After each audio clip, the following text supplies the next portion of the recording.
One might assume that the life of a top professional footballer is all glamour and success. And for some, no doubt it is. But for others, happiness doesn't come quite so easily. Dutchman Andy van der Meyde has been through plenty of highs and lows during a career that started in 1997. He burst onto the scene at Ajax as one of Europe's rising stars.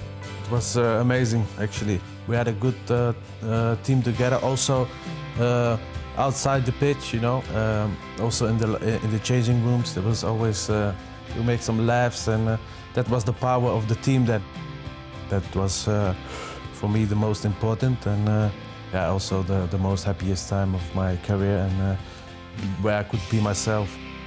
However, after falling out of favour in Amsterdam, a move to Internazionale materialised in 2003, and in Milan, things started to go wrong.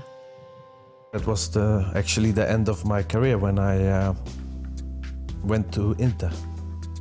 It was a big mistake. Well, I didn't even want to leave Ajax, but they just sold me. And yeah, that was a difficult time for me. I had 3 gaffers in 1 year. We had 40 contract players in one team, and then you don't play a lot. I was still playing in the national team, and then they told me if you're not playing Inter, you have to you don't go to the World Cup. So I said then goodbye to Inter.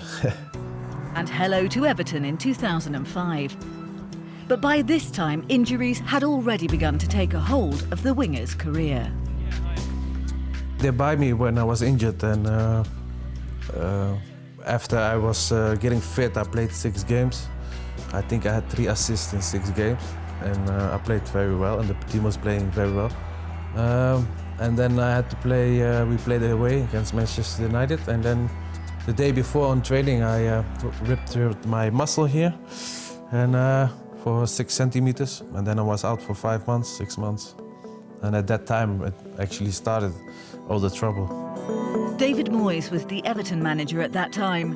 The Scots well known as a strong character and a strict disciplinarian, so a clash in personalities was perhaps inevitable. The relation with David Moyes was not good, because I always wanted to play, and then we started to argue and fight, and from that moment on it only goes downwards, you know. I like David Moyes. He's a good gaffer. I think he did a lot for the club, but yeah, for me it was getting difficult because I had troubles at home with my ex-girlfriend, with my baby who was sick. My relation with David Moyes was not good. Then I had to play in the reserves only when I was fit, and train also with the reserves, and it just kept down and down and down, and yeah, it's really sad actually, and it is my fault. It's not David Moyes' fault. That combination of problems soon resulted in Andy's personal life spiralling out of control. And as time wore on, he found himself drinking more and more. That is the way out. So when you get a bit drunk, you don't think clearly, and then you forget about things. But the next day, it's the same again. So it was for me a really hard time when I played in Everton. After just 20 appearances in 4 years on Merseyside, Van der Meyde was released by Everton at the end of his contract and retired from the game 2 years later, at the age of just 31. A promising career brought to a premature end. But a philosophical Andy believes that some good can come from his struggles, as football gradually comes to terms with and begins to discuss the issue of mental health in sport. For me it was a hard time, but I think it's also something good, you know. I can maybe help other players, and it's important that players can be themselves and don't get have everything inside. They can also talk to someone that they have problems or this and that, because people only think, oh, footballers, you know, they're not human. They're footballers. They get a lot of money. Of course, they get a lot of money, but they're also human. Now, at 33, Van der Meyde is back in control of his life, living in the town of Apeldoorn in his native Holland. Desperate to get back into the game that he once fell out of love with, Andy is currently looking to make the leap into the world of coaching. With my experience, I played also on the highest level, and I can be important for other other players. I want to be an assistant coach. I don't want to be a head coach. I want to talk.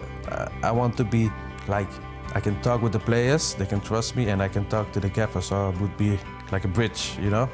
And I think if that works, then you get results, and then you can be very important for the club. So, and I want to try that, and I think I can do it because I'm an open guy. I can talk to anyone. I can make jokes, and I can be serious. And I think, yeah, I can get the best out of players also.